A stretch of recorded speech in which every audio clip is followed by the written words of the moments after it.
ভালো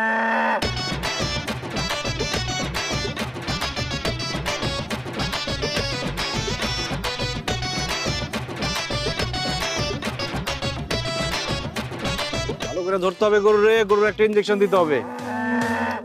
এই যে বাবু, নড়াচড়া করবা না, আস্তে করে একটা ইনজেকশন দিব, একটু ব্যথা পাবা না, পিঁপড়ার কামড়ের মতো মনে হবে।